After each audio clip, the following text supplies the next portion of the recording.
Now let's talk about some important points related to viscosity जो हम चाहते हैं इसे एक वीडियो में डाल दें. Some important points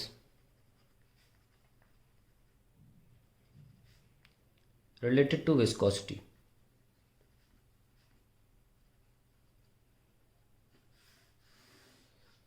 पहली बात तो ये कि विस्कोसिटी को कई नाम से भी जाना जाता है, जैसे कि एब्सोल्यूट विस्कोसिटी भी बोला जाता है इसको.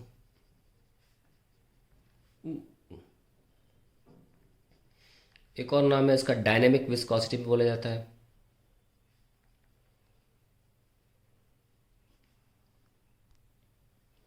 और नॉर्मली विस्कोसिटी बोलते ही हैं.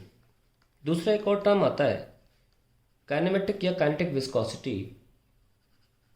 Kinematic viscosity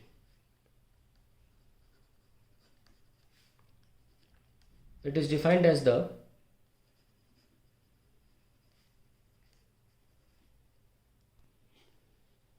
ratio of viscosity to the density of fluid या liquid. So it is shown by letter nu. ये ग्रीक लेटर न्यू है. Eta upon density. इसकी यूनिट भी देखें, dyne second upon centimetre square divided by gram per centimetre cube. So we are left with dyne second centimetre upon gram. और इसको जब आप खोलेंगे, क्या लिखा मैंने, dyne second into centimetre upon gram. तो डाइन को भी खोलेंगे तब पता लगेगा यूनिट क्या है. What is dyne? Dyne force की यूनिट है ना. और फोर्स कैसे लिखते हैं? Mass into acceleration. तो मास तो ग्राम में आ जाएगा, मैं भी सीजीएस में लिख रहा हूँ. एक्सेलरेशन आ जाएगा सेंटीमीटर पर सेकेंड स्क्वायर, ठीक है, into second into centimetre upon ग्राम. ये ग्राम बच रहा था, तो अब देखते हैं ग्राम ग्राम कैंसिल हो गया, एक सेकंड भी कैंसिल हो गया. तो काइनेमेटिक विस्कोसिटी की यूनिट हो गई सेंटीमीटर स्क्वायर पर सेकंड. और इसको स्टोक्स बोला जाता है, वन स्टोक्स. और स्टोक्स थ्योरम ये हमारे चैप्टर में है, इंपॉर्टेंट है, सिलेबस में है. तो ध्यान रखें, बस काइनेमेटिक विस्कोसिटी की यूनिट होती है one Stokes, that is equal two centimetre square पर सेकंड. अनदर इम्पॉर्टेंट थिंग जो बताना बहुत ज़रूरी है बिफोर वी गो अहेड, कि हमने एक एनालॉजी ली थी. क्या? कि विस्कोसिटी या विस्कस फोर्स जो है is like the friction between solids.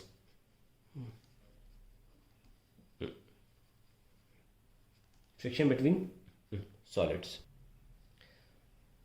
Qualitatively लगता तो सही है, लेकिन एक बहुत बड़ा अंतर है फ्रिक्शन ऑफ सॉलिड्स और फ्रिक्शन लिक्विड्स के बीच में. क्या अंतर है?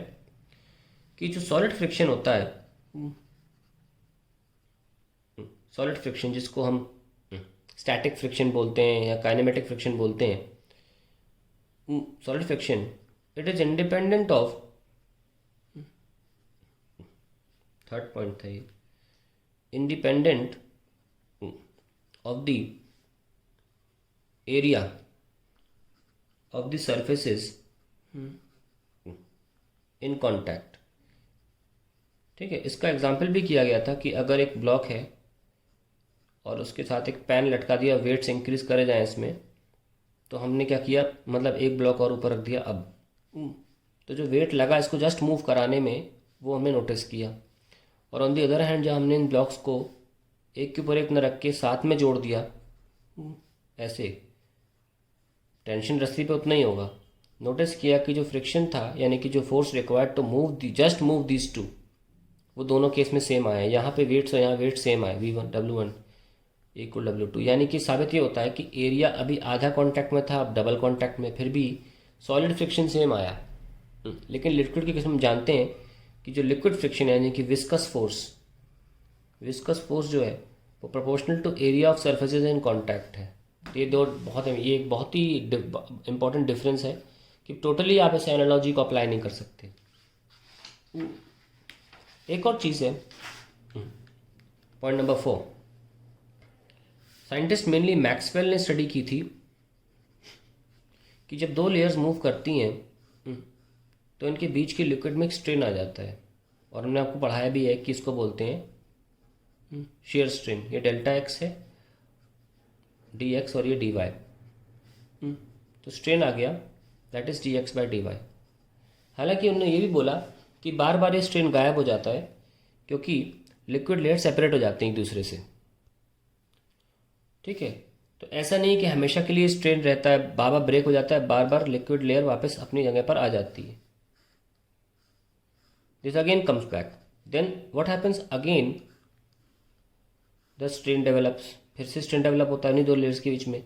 तो बार बार ये स्ट्रेन ब्रेक होता है, strain breaks, and then again strain again develops,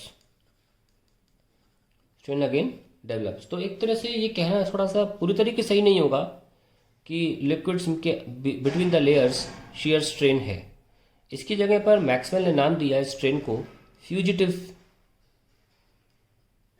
मतलब मॉडुलस ऑफ रिजिडिटी के हिसाब से, क्योंकि ये जो आपकी फोर्स लगाया जा रहा है यहाँ पे, force F over the area A, तो क्या आ जाएगा, शियर मॉडुलस, है ना। शियर मॉडुलस क्या होगा, that is shear force per unit area upon shear strain. पर ये स्ट्रेन बार बार ब्रेक हो रही है, मेंटेन नहीं होती, तो बार बार शियर मॉडुलस भी लिक्विड का चला जाता है। आपको याद होगा मैंने बोला था कि लिक्विड के पास केवल और केवल बल्क मॉडुलस होता है, क्योंकि वो शियर नहीं झेल सकता है। हमने एक सरफेस टेंशन में ही पढ़ा था। लेकिन हमने अब देखा कि between the liquid layers strain आ जाता है, ब्रेक होता है, फिर आ जाता है। तो इसके मॉडुलस ऑफ रिजिडिटी को शियर मॉडुलस पूरी तरह से बोला नहीं जा सकता। ठीक है, तो क्या वो कोई भी परमानेंट नहीं है, क्योंकि परमानेंट नहीं है, इसका नाम दिया मैक्सवेल ने फ्यूजिटिव रिजिडिटी या fugitive modulus of rigidity. Fugitive का मतलब जानते होंगे, जो एस्केप करता रहता है। तो फ्यूजिटिव रिजिडिटी या मॉडुलस ऑफ फ्यूजिटिव रिजिडिटी बोल सकते हैं, मॉडुलस ऑफ फ्यूजिटिव रिजिडिटी भी बोला जाता है, क्योंकि ये बार बार एस्केप हो जाती है, शेयर स्ट्रेन जो डेवलप हुई थी इस वजह से। ये भी ध्यान रखिएगा इस बात का। अब इसी तर्ज पे जैसे कि हम देख सकते हैं कि फॉर्मूला जो है, फिफ्थ पॉइंट लेते हैं, it is equal to eta A D U by D Y. Physics में ऊपर ध्यान रखिएगा कि जब भी आप कोई प्रोपोर्शनलिटी कांस्टेंट लेते हैं, जैसे कि V equals to I R, Ohm's law में resistance, R equals to rho L by resistance का एक फॉर्मूला है, इसमें ये प्रोपोर्शनलिटी कांस्टेंट बन के आता है। Q बराबर एम सी डेल्टा टी, ये भी हम आपको यूज़ करवा चुके हैं क्वेश्चन में, लेकिन सुन लीजिए, इसमें जो C है प्रोपोर्शनलिटी कांस्टेंट है। प्रोपोर्शनलिटी कांस्टेंट कभी भी फॉर्मूले में आने वाले पैरामीटर्स पे डिपेंड नहीं करते। R V और I पे डिपेंड नहीं करता। जो रेजिस्टेंस है वो रेजिस्टिविटी पे डिपेंड नहीं करती। जो स्पेसिफिक हीट कैपेसिटी है C, स्पेसिफिक हीट कैपेसिटी, ये एक मटेरियल कांस्टेंट है यार, ये प्रॉपर्टी भी डिपेंड करता है मटेरियल की। तो ये सॉरी मैं उल्टा बोल गया, रेजिस्टिविटी रेजिस्टेंस पे डिपेंड नहीं करती, because we talking about proportionality constants. Similarly C does not depend on Q, does not depend on M, does not depend on delta T। ठीक है, तो इन फैक्टर्स पे डिपेंड ही नहीं करता जो इनके फॉर्मूले में आते हैं। सिमिलरली जो ईटा है वो इंडिपेंडेंट होता है, तो प्रॉपर्टी ऑफ लिक्विड है, independent of force, area and velocity gradient, क्योंकि यही तीन चीज़ें हैं। ये ईटा इन पे डिपेंड ही नहीं करता। ईटा डिपेंड करेगा जिन फैक्टर पे, प्रेशर हो गया, इम्प्योरिटीज़ हो गया, टेम्परेचर हो गया, इन फैक्टर्स पे डिपेंड कर सकता है। ऑब्वियसली लिक्विड चेंज करने पर भी ईटा बदल जाएगा। लेकिन तो ऐसे तो लिक्विड्स जो होते हैं जो इन पर डिपेंड नहीं करते, उनको न्यूटोनियन फ्लूइड्स बोला गया है। तो लिक्विड्स, खास तौर से मैं ईटा की बात वेलोसिटी ग्रेडियंट से कर रहा हूँ, liquids whose viscosity is independent of velocity gradient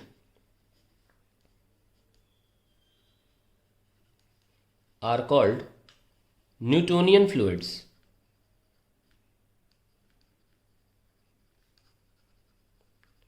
ठीक है, हालांकि अब कुछ अलग प्रकार के फ्लूइड्स भी आ जाते हैं जो फ्लो करते हैं थोड़ी मुश्किल से, जैसे कि पेस्ट है ना, जैसे कि हनी। तो ये जो इस तरह के लिक्विड्स हैं, इनमें जो विस्कोसिटी है does depends on velocity gradient.